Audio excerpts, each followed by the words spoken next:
Before we dive into this story, listen carefully to what this man says when confronted about murder in a courtroom.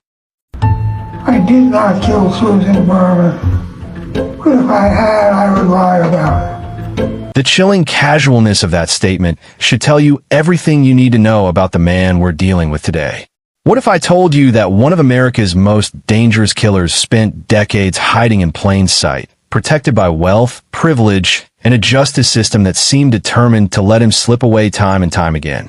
What if I told you that this same man would eventually become so arrogant, so convinced of his own invincibility, that he would voluntarily participate in a documentary that would ultimately seal his fate?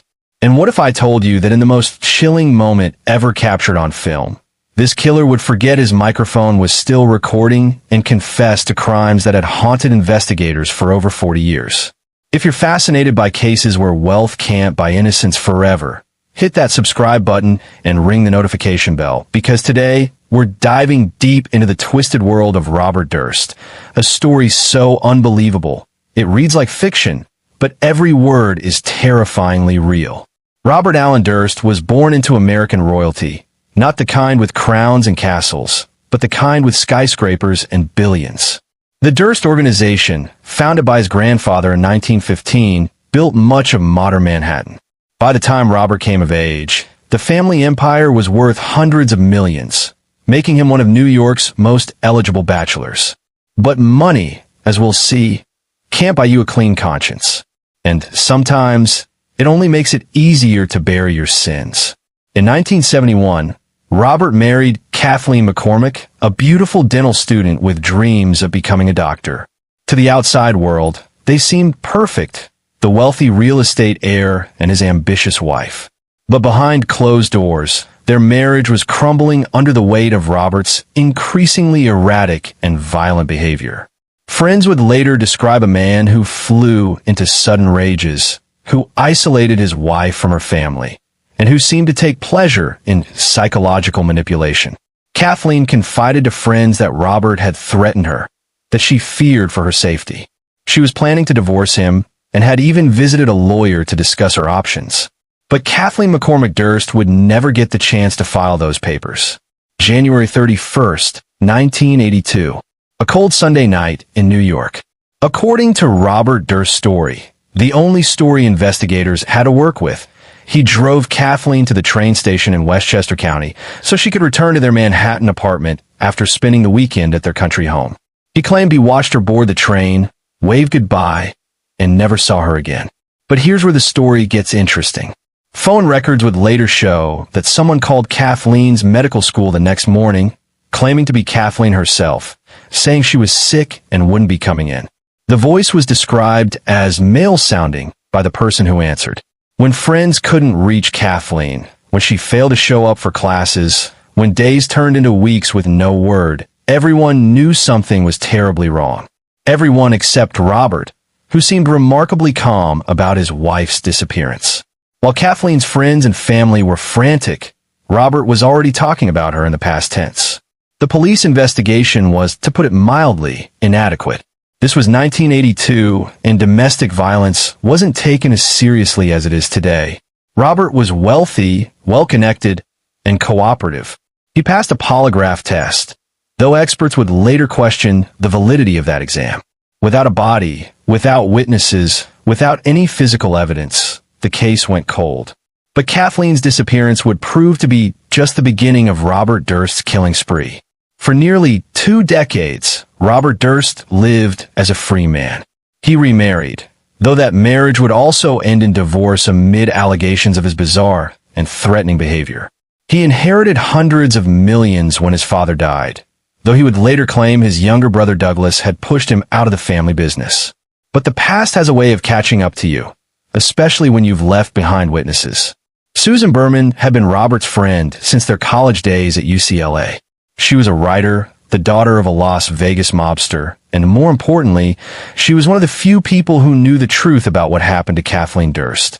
In fact, Susan had been Robert's alibi provider, telling investigators that Robert had called her the night Kathleen disappeared, claiming he was distraught about his wife's vanishing. By December 2000, the authorities were finally taking a fresh look at Kathleen's disappearance. New evidence had emerged. Witnesses were being re-interviewed, and Susan Berman's name kept coming up. Investigators wanted to speak with her about her conversations with Robert from that fateful night in 1982, but they would never get that chance. On Christmas Eve 2000, Susan Berman was found dead in her Beverly Hills home, shot execution style in the back of the head. It was a professional hit, carried out with cold precision. And just days before her murder, she had received a cryptic note with no signature, just her address and the word cadaver written in block letters. Here's where our story takes an almost unbelievable turn. Instead of laying low after his friend's murder, Robert Durst decided to play dress-up. He disguised himself as a mute woman named Dorothy Senior, rented a cheap apartment in Galveston, Texas, and tried to disappear into anonymity. But Robert Durst was many things: a killer, a liar, a manipulator, but he was never good at being inconspicuous. His neighbor, Morris Black, became suspicious of the strange new tenant who never spoke and seemed to have an unusual amount of money for someone living in such modest circumstances. Morris started asking questions, started watching too closely, started becoming a problem. On September 28, 2001, Morris Black disappeared. His dismembered body parts began washing up on Galveston Bay, but his head was never found. And when police searched Morris's apartment, they discovered something that would blow this case wide open: blood evidence and a trail that led them directly to Robert Durst. When they arrested him, Robert was found with a loaded .38 caliber revolver, over $37,000 in cash, and marijuana. But here's the kicker. He also had a Louisiana driver's license under a false name and was apparently planning to flee to Europe. What happened next defied all logic and reason. Robert Durst, represented by high-powered attorneys, admitted to killing and dismembering Morris Black. But in a legal strategy that seemed impossible to succeed, they claimed it was self-defense. According to Durst's testimony, Morris Black had discovered his true identity and was trying to blackmail him. During a struggle, the gun went off accidentally, killing Morris. Then, in what Durst described as a panic, he dismembered the body and threw the pieces into Galveston Bay. The prosecution painted a different picture, that of a calculating killer who murdered Morris Black in cold blood to protect his secret identity. But without the victim's head, which contained the bullet and could have proven the trajectory of the shot, they couldn't definitively prove murder. During the interviews, Uretsky confronted Durst with evidence that investigators have been studying for years. Evidence that seemed to tie him directly to Susan Berman's murder. Let's go upstairs. Remember writing this to Susan? No, not at all. I left the family business in 94, 95. Susie, now and again, I think about old times. Good luck, Bobby. I don't know what Susie was doing. She must have been come out with a new something or other. Whatever she had published or whatever in 94, 95, I have no idea what that's about. My theory is that this probably was you sending her some support. That's possible. That certainly is possible. I can easily see writing that letter and putting a check in there. I want to show you the envelope that letter came in. Would you read me the address on this envelope? Robert Durst, floor 24, 67 Wall Street, New York, 10005. And who you sent it to? Susan Berman, 1527 Benedict Canyon, Beverly Hills, California. Beverly spelled wrong, California 90210. Which is the zip code that you want in Beverly Hills, but you just didn't want Susie's neighborhood. The famous cadaver note. Can you read me the spelling of Beverly Hills? Police, 1527 Benedict Canyon, cadaver. Same misspelling. So Beverly is spelled the same way on this and the same way on this? Same misspelling.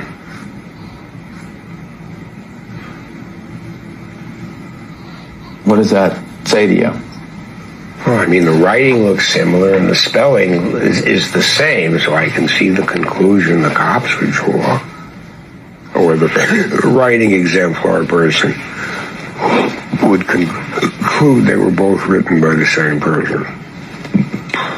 And I think this is a comparison of the two, right? Which is very similar. So I guess the question is, did you write the cadaver note? No, I didn't write the cadaver note. So you wrote this, but you didn't write this? Definitely wrote this, but I definitely did not write that. I guess I'm searching for a way, among other things, to understand how two people could misspell Beverly. I'm searching for a way to figure out how you didn't write the cadaver note, because it's so similar. Well, what I see as a similarity is really the misspelling in the Beverly.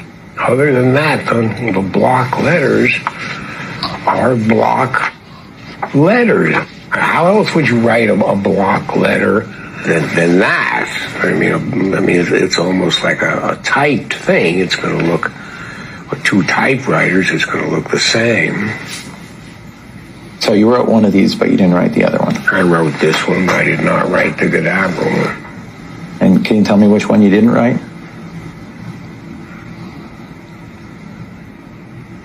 No. That statement alone should have been enough to convince any reasonable jury that they were dealing with a man who had no problem with deception when it came to murder. It was a chilling preview of the twisted logic we would see from Durst again and again. Yet incredibly, on November 11th, 2003, the jury found Robert Durst not guilty of murder. He was convicted only of evidence tampering and bail jumping, serving just 4 years in prison. Robert Durst had literally gotten away with murder again. By 2010, Robert Durst was a free man living quietly in New York, probably thinking he had successfully evaded justice for the last time. But filmmaker Andrew Uretsky had other plans. Uretsky had made a fictional film called All Good Things, loosely based on Robert and Kathleen's story. The film's release brought renewed attention to the Durst case, and surprisingly, Robert himself reached out to Uretsky. He wanted to tell his side of the story. What followed was one of the most extraordinary true crime documentaries ever made. The Jinx, The Life and Deaths of Robert Durst. Over several years, Uretsky interviewed Robert extensively, giving him the platform he claimed he wanted to set the record straight. But Robert Durst's arrogance would prove to be his ultimate downfall. The similarities between the two pieces of handwriting were undeniable. Both used the same unusual spelling of Beverly Hills as Beverly Hills. Both were written in the same distinctive block letters. And both seemed to come from someone who knew exactly when and where Susan Berman would be found. When confronted with this evidence, Durst's carefully constructed facade began to crack. You could see the wheels turning, the calculations being made. How could he explain away something so damning? The documentary crew had finished their final interview with Robert Durst. He had spent hours trying to explain away decades of suspicious circumstances, convenient coincidences, and damning evidence. The cameras had stopped rolling, and Robert excused himself to use the bathroom. What happened next was something no one could have predicted. Forgetting that his wireless microphone was still recording, Robert Durst gave investigators the confession they had been waiting 40 years to hear. Should we take a break for a few minutes? Want to take a break? Sure.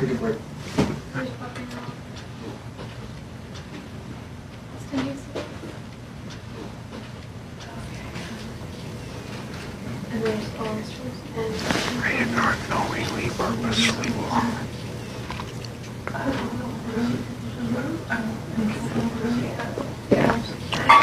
Knowingly, purposely lie. But yeah, then you stop with your shit. Right. I did not knowingly, purposely, intentionally lie. I did make mistakes. But even more shocking was what came next. A moment of brutal honesty that would finally bring decades of investigation to a close. There it is. You're caught.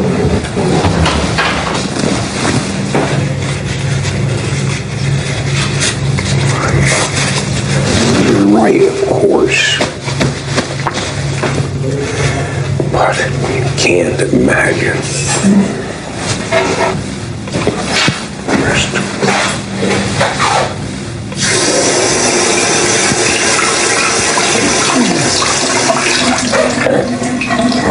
What's in the house?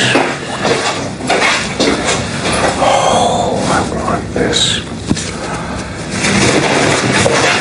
I insist.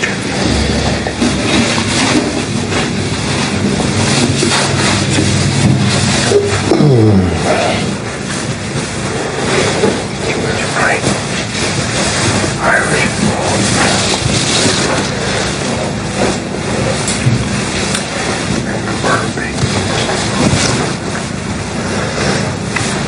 Listen. I'm having difficulty with the question.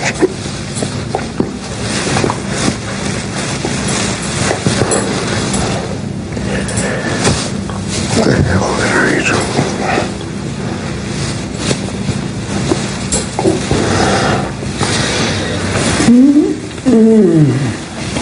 Kill them all, of course.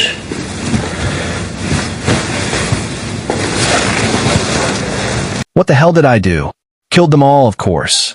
Those 7 words, captured on audio while Durst thought he was alone, will become the most damning evidence in true crime history. After 40 years of denials, alibis, and legal maneuvering, Robert Durst had finally told the truth. The documentary aired in March 2015, and the final episode featuring Durst's inadvertent confession was broadcast on March 15th. By an incredible coincidence, or perhaps poetic justice, Robert Durst was arrested in a New Orleans hotel room on March 14th, just one day before the finale aired. He was found with a revolver, over $42,000 in cash, marijuana, and a fake ID. Once again, he appeared to be preparing to flee. But this time, there would be no escape. The legal proceedings that followed were lengthy and complex. Durst's defense team argued that his bathroom confession was taken out of context, that he was simply practicing what prosecutors might say about him. They claimed the documentary was biased and had manipulated the evidence. But the prosecution had more than just the confession. They had forensic evidence, witness testimony, and a pattern of behavior spanning 4 decades. They painted a picture of a man who believed his wealth and privilege made him untouchable, who killed anyone who threatened to expose his secrets. On September 17, 2021, after decades of evading justice, Robert Durst was finally convicted of first-degree murder in the death of Susan Berman. The jury deliberated for just 7.5 hours before returning their verdict. Judge Mark Wyndham sentenced Durst to life in prison without the possibility of parole, calling him the narcissistic psychopath who had finally been brought to justice. At 78 years old, Robert Durst would spend whatever time he had left behind bars. But even then, the story wasn't quite over. On January 10, 2022, less than 4 months after his conviction, Robert Durst died in a California prison hospital. He was 78 years old and had been suffering from numerous health problems, including bladder cancer. With his death, any hope of getting answers about Kathie McCormick's disappearance died with him. He was never charged in her case, never forced to reveal where her body was hidden, never made to answer for that first crime that started his decades-long killing spree. But perhaps there's some justice in the fact that Robert Durst, who spent his entire life believing he was smarter than everyone else, was ultimately brought down by his own arrogance. His need to control the narrative, to have the last word, to prove he was the smartest person in the room. That's what led him to participate in the documentary that became his downfall. What makes the Robert Durst case so terrifying isn't just that he killed 3 people. It's how close he came to getting away with it completely. If not for his own ego, his need to tell his story, his belief that he could outsmart everyone one more time, he might have died a free man. This case shows us the dark side of wealth and privilege in America. For 40 years, Robert Durst's money bought him the best lawyers, the benefit of the doubt from law enforcement, and the ability to disappear when things got too hot. While families grieved and investigators worked tirelessly, Durst lived comfortably, traveled freely, and killed again. But also shows us that sometimes justice finds a way. Sometimes the truth refuses to stay buried. And sometimes The very arrogance that allows someone to commit such heinous crimes becomes the instrument of their destruction. Robert Durst thought he was untouchable. He thought he was smarter than the police, smarter than the prosecutors, smarter than the documentary filmmakers who spent years building their case against him. In the end, he was just smart enough to confess to his own crimes when he thought nobody was listening. The families of Kathleen McCormick, Susan Berman, and Morris Black waited decades for justice. They endured years of legal proceedings, media attention, and the agony of watching their loved one's killer walk free time and time again. While their pain can never be fully healed, at least they had the satisfaction of knowing that Robert Durst's reign of terror finally came to an end. The Robert Durst case reminds us that evil often hides behind a respectable facade. It shows us that money and power can delay justice, but cannot ultimately prevent it. And it proves that sometimes the most dangerous criminals are undone not by brilliant detective work or cutting-edge forensics, but by their own inability to keep quiet about their crimes. As we close this chapter on one of America's most notorious killers, we're left with haunting questions. How many other wealthy predators are hiding in plain sight? How many other families are still waiting for answers? How many other crimes remain unsolved because the perpetrator had enough money to make the problems go away? Robert Durst is gone, but the system that protected him for so long remains. The only way to honor the memory of his victims is to ensure that wealth and privilege never again provide a shield for murder. Remember Kathleen McCormick Durst, who wanted nothing more than to become a doctor and help people. Remember Susan Berman, who paid the ultimate price for her loyalty to a friend. Remember Morris Black, whose only crime was being in the wrong place at the wrong time. And remember that justice, no matter how long delayed, sometimes finds the most unexpected ways to prevail. If you found this deep dive into the Robert Durst case as chilling as I did, make sure you're subscribed to Dark Trail Files for more true crime stories that will keep you up at night. Hit that notification bell so you never miss an episode, and let me know in the comments which case you'd like us to cover next. Until then, stay safe out there. And remember, sometimes the most dangerous predators are hiding in the most unexpected places. This is Dark Trail Files, where we follow the evidence no matter how dark the trail gets.